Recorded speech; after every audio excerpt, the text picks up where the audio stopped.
I didn't see Mandana for a few days after the drum incident.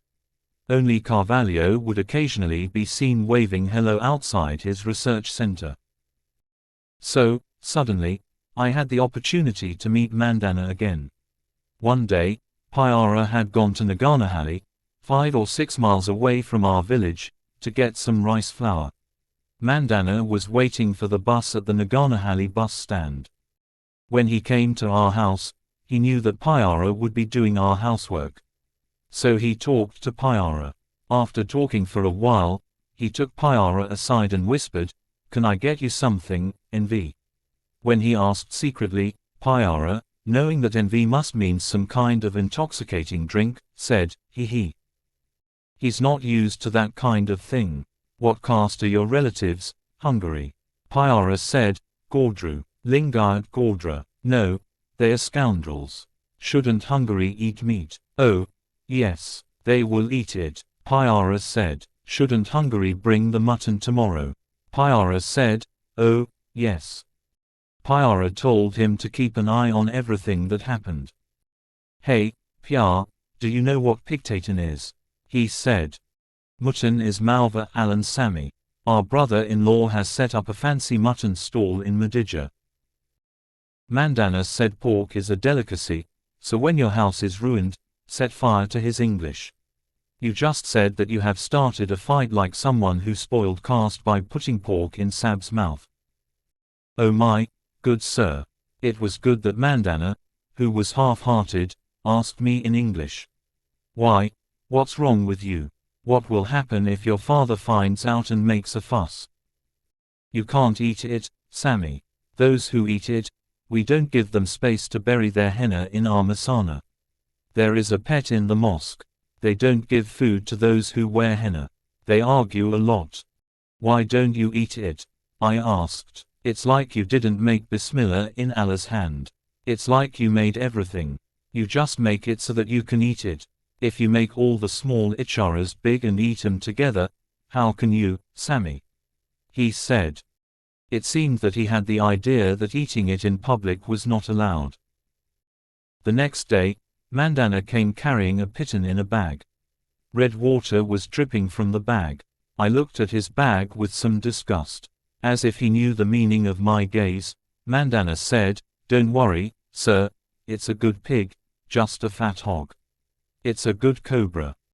I'll eat it without touching the heat," and started praising it with a mouthful of saliva. "It's good, but don't tell anyone that you brought pork." He asked in surprise, "Why, sir?" I explained the many complications that had arisen regarding the pork and told him that it might cause trouble for his beloved after his death.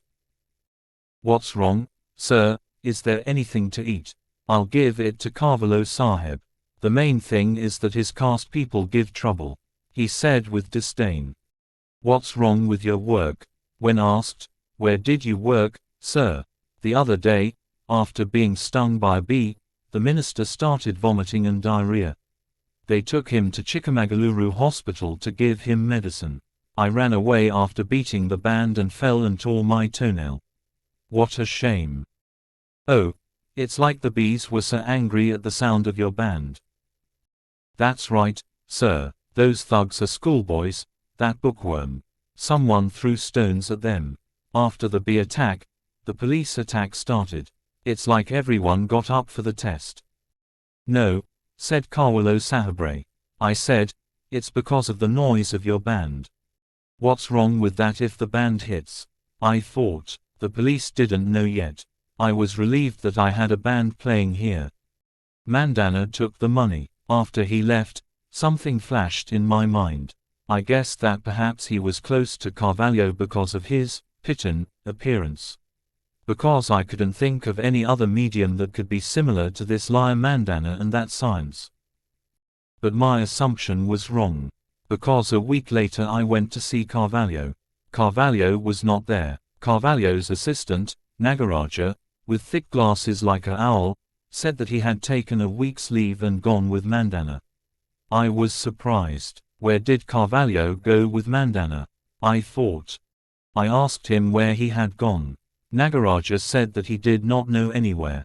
His indifference was noticeable. The rainy season was coming to an end. It was sunny all morning. It was only raining at night now. I had decided to sell my garden and do something else. First of all, the belief that farming would bring profit was starting to fade away within me. Instead of making a profit, I and many other farmers like me had become more or less slaves to the bureaucracy, paying interest on loans taken from banks. The calculations I had made had not reached their target. Even if the crop came out a little bit better, at that time inflation, rising commodity prices, and the bank interest rate that was rising like poison were already eating it up.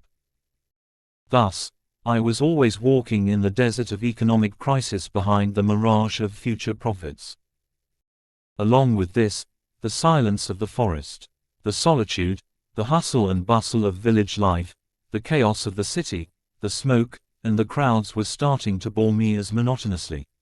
The forest began to seem like an inert object, without provoking secrets, curiosity, and mysteries as before. I sank into myself. I started becoming introverted. That is not to say that I was doing philosophy. I was always doing calculations, multiplication, division, and mulling over interest loans, etc., and I was thinking about how old I would be by the time I achieved financial independence. What diseases like diabetes, blood pressure, etc. would start.